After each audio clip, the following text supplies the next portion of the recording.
ನಮಸ್ಕಾರ ವೀಕ್ಷಕರೇ, ಸಿಂಪಲ್ ಆಗಿ ಒಂದು ರೆಸಿಪಿ ಚಾನಲ್ಗೆ ಸ್ವಾಗತ. ನಾನು ನಿಮ್ಮ ಶ್ರುತಿ ಜೈ. ಇವತ್ತಿನ ದಿವಸ ನಾನು ಸಿಂಪಲ್ ಆಗಿ ಮಜ್ಜಿಗೆ ಹುಳಿ ಮಾಡೋದು ಹೇಗೆ ಅಂತ ಹೇಳ್ಕೊಡ್ತಾ ಇದ್ದೀನಿ. ಮಜ್ಜಿಗೆ ಹುಳಿ ಮಾಡಲು ಬೇಕಾಗುವಂಥ ಸಾಮಗ್ರಿಗಳನ್ನ ನೋಡೋಣ.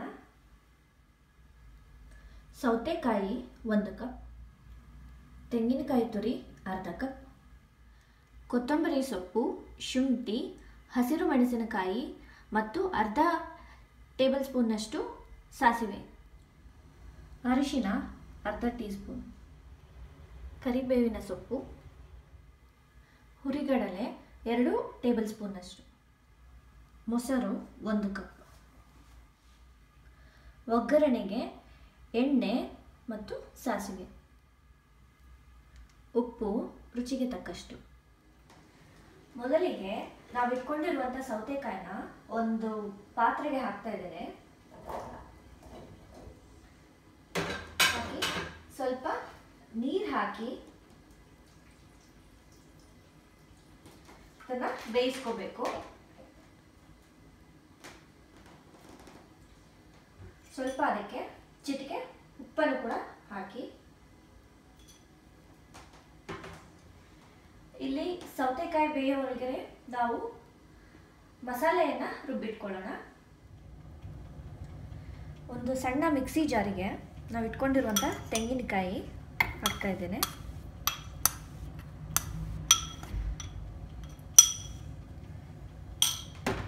ಇದಕ್ಕೇನೆ ನಾವು ಇಟ್ಕೊಂಡಿರುವಂಥ ಅರ್ಧ ಟೇಬಲ್ ಸ್ಪೂನ್ನಷ್ಟು ಸಾಸಿವೆನೂ ಹಾಕ್ತಾ ಇದ್ದೇನೆ.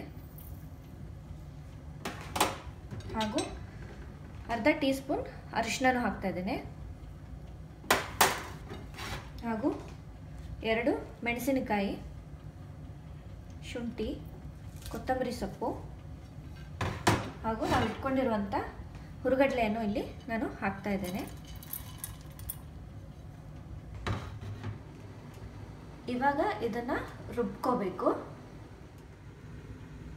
ರುಬ್ಬಿಟ್ಕೊಂಡಂಥ ಮಸಾಲೆ ರೆಡಿ ಇದೆ.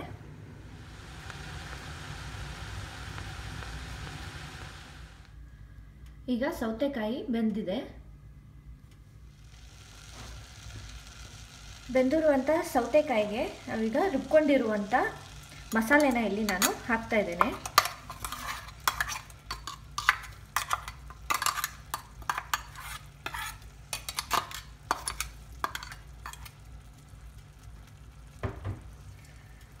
ಹಾಕಿ ಮಿಕ್ಸ್ ಮಾಡಿ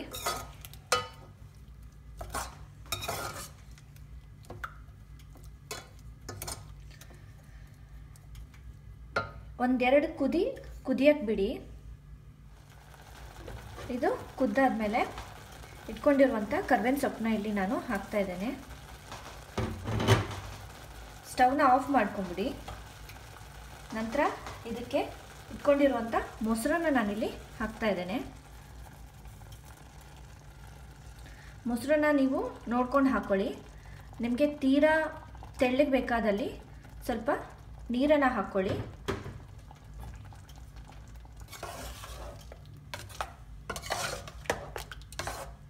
ನಾನಿಲ್ಲಿ ಗಟ್ಟಿ ಮೊಸರನ್ನ ಯೂಸ್ ಮಾಡಿದ್ದೇನೆ.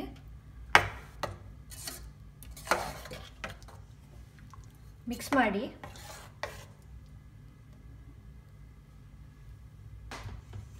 ಇದಕ್ಕೆ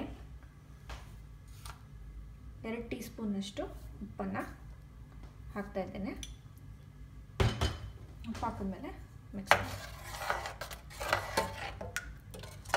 ಮೊಸರನ್ನ ಹಾಕಿದ್ಮೇಲೆ ಇದನ್ನು ಕುದಿಯಕ್ಕೆ ಬಿಡಬೇಡಿ. ಇವಾಗಿದು ಆಗಿದೆ.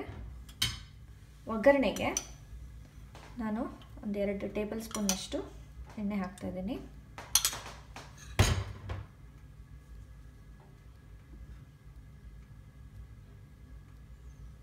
ಅದಕ್ಕೆ ನಾವು ಇಟ್ಕೊಂಡಿರುವಂಥ ಸಾಸಿವೆನೂ ಹಾಕ್ತಾ ಇದ್ದೀನಿ.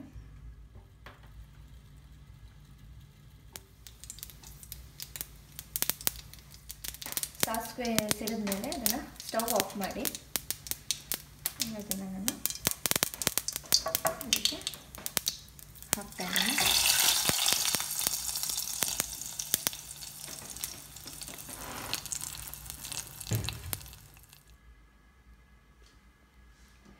ರುಚಿಯಾದ ಸೌತೆಕಾಯಿ ಮಜ್ಜಿಗೆ ಹುಳಿ ಸವಿಯಲು ಸಿದ್ಧ.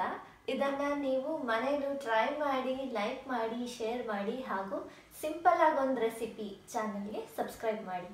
Thank you.